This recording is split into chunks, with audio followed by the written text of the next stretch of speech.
we're waiting for the plane to come in, and Prabhupada was coming off the plane, and he was walking up. It seemed like to me he was by himself. Maybe there were some devotees in the background, but the image I have is Prabhupada was walking up this plank, and he had this very innocent expression. I had never really seen a person exemplify that kind of humility before, because he was walking up and he had this expression as if to like turn around and see who everyone had come to meet. But I got all the temple presidents to spend like $100 each and buy these white gardenias, those big, beautiful, highly scented gardenias. Each president stepped forward and gave him a huge white gardenia, just covered with gardenias. His eyes were very penetrating. Something about his eyes. Seems like Krishna Bhakti comes from his eyes or something, but just for a second feeling his glance and just feeling the depth of that glance and the intensity of emotion that everyone felt. We were just caught up, and everyone around me and myself, tears were just coming from our eyes, and just seeing a person who had characteristics that I'd never experienced before, and feeling the intensity of the kirtan, and it was very moving to this day. We used to be able to do that. Go into an airport and just rock it down, Everything was for Prabhupada. We didn't know anything else. We didn't know anyone else. We were like clean slates. He taught us everything. We had no outside influence. Look at that.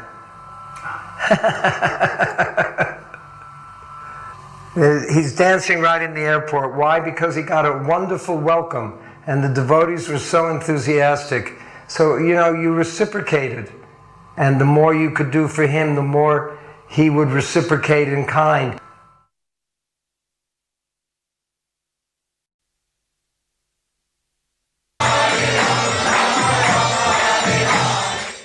When Prabhupada arrived at Rath Yatra in the middle of Golden Gate Park, all the devotees stopped. Srila Prabhupada was supposed to give a lecture at the beginning of the Rath Yatra festival, but because there was some disturbance at that time, Prabhupada delayed his arrival, and he entered Golden Gate Park up the road about a mile or so from the beginning, and then walked back towards the Rath Yatra cart and took everybody by surprise. Prabhupada had many garlands that were given to him, and he took one of his garlands off, and he looked for Jayananda, and he garlanded Jayananda with the flower garlands that was given to him, making that benediction to Jayananda. And Prabhupada began to dance in a circle. You see Prabhupada's flowing robes. Bhavananda picked out the fabric for that cloth. I saw this really nice shimmery peach silk satin cloth, but it was actually, I think, like an upholstery cloth. But it was beautiful. So I wanted that, so I bought that. And I insisted, Madhavisa was tearing his seek out, I insisted on buying real pearls. I wanted to make real pearl buttons and a real pearl button on the side, the little strap that goes under his chin on his Prabhupada hat, a real pearl there. So Madhavisa, mumbling and grumbling, gave me the money. And when Madhavisa brought the cloth over, Prabhupada looked at it and said, "As you dress me, so I shall dance." Yeah, it was wonderful. He gave instructions about the dancing, I know that. For that year, I think it was 1970, that he told the devotees how to dance. In front of the deities, specifically, based on the descriptions that are in the Chaitanya Charitamrita. At that time, the Chaitanya Charitamrita was not available. In one group, Lord Nityananda would be the dancer in front of one chariot, and another chariot, I think it was Advaitacharya, may have been the dancer, like that. It's basically for the pleasure of the deity, then you have an ecstatic dancer, not to impress the crowd, but in Krishna consciousness for the specific pleasure of the deity. Prabhupada was showing the devotees that he liked to dance. Not just the Swami step, but jumping up and down. That was a new revelation. He introduced that at La Cienega Boulevard Temple, at the temple. He had introduced the jumping. Before the Swami step was the conservative dance step that was used by everybody. But when Prabhupada started to jump at the La Cienega Boulevard Temple in Los Angeles, that's when jumping became, part of the choreography of the temple. At the start of the procession, we had speakers on Subhadra's car, and Jivananda... The place was just billowing with frankincense incense.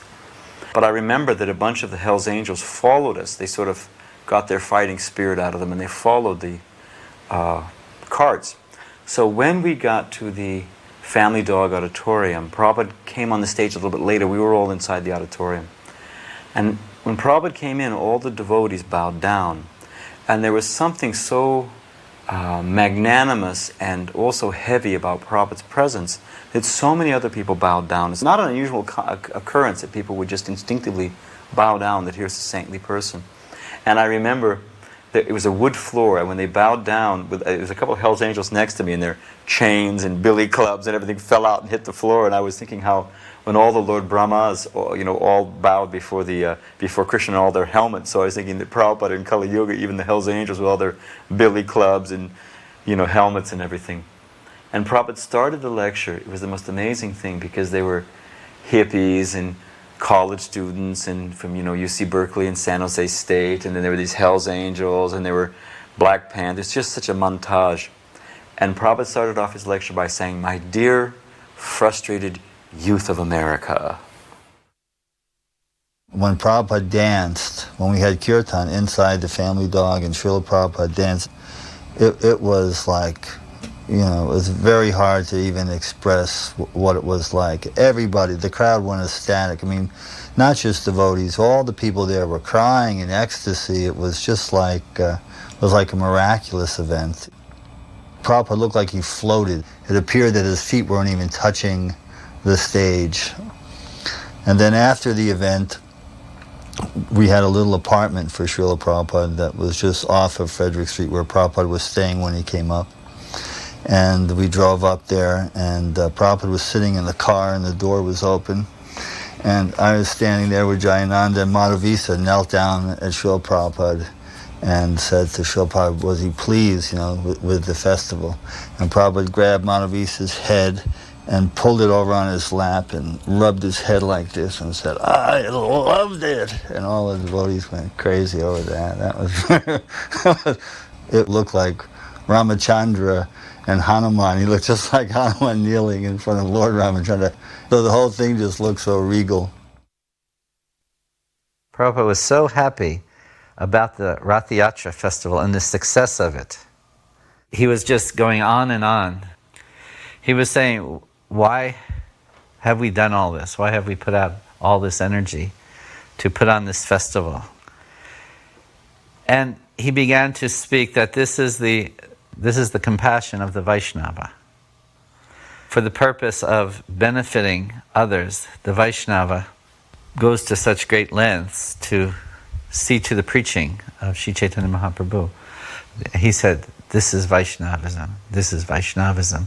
Twice he said, and actually tears began to come to his eyes. And as the tears came to his eyes, he couldn't speak anymore.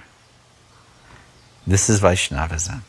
As he thought of the success of the Rath Yatra. And so, being unable to speak anymore, he actually just waved his hand for everyone to leave. And I realized that I was going back to Hawaii very soon, so I let everyone leave, and I was the last one, and I paid my obeisances. And Prabhupada saw me there, and he pointed to his servant, at that time it was Kartikeya Maharaj, to give me the garland from his deities. And so he put it upon me. And I realized that in this moment of Srila Prabhupada's extraordinary compassion, I was getting his mercy in that form of that garland, and paid my obeisances and left. And I remember in the airport, after the ecstatic greeting in Kirtan, there were some reporters there, and this reporter kept asking Srila Prabhupada when it was that he realized God. And Srila Prabhupada as we know, would never ever put himself forward or take credit. He was always a humble servant of the servant of the servant of the servant of the most intimate devotees of Krishna. So Srila Prabhupada would just explain to the person that, anyone can realize God, and how God is there in the transcendental sound of His holy name. So Srila Prabhupada was trying to give him some philosophical understanding. But the man was very persistent, and he kept inquiring, but you, Swamiji, when did you first realize God? And so Srila Prabhupada smiled, and he said, I first realized God when I was 5 years old. And of course, Srila Prabhupada then said, actually, there was never a time when I did not remember God. So we know that Srila Prabhupada displayed the symptoms of a pure devotee from birth. He talks about that in the Bhagavatam, and how his symptoms also of holding Rath Yatra and worshipping Radha Krishna, these are symptoms of a liberated soul coming into this material world just for the purpose of delivering the conditioned souls. So here Srila Prabhupada confirmed his full God realization from inception in this material world. Those were the old days before terrorism, so we just used to take these huge monster kirtan parties right into the airport. And then Prabhupada came, and I guess there was a press conference. And I remember I was standing right next to Prabhupada. And I just remember I was looking at Prabhupada, and suddenly my heart started fluttering, and I felt the most incredible ecstasy that I've never before or since felt that ecstasy. I was standing there looking at Prabhupada.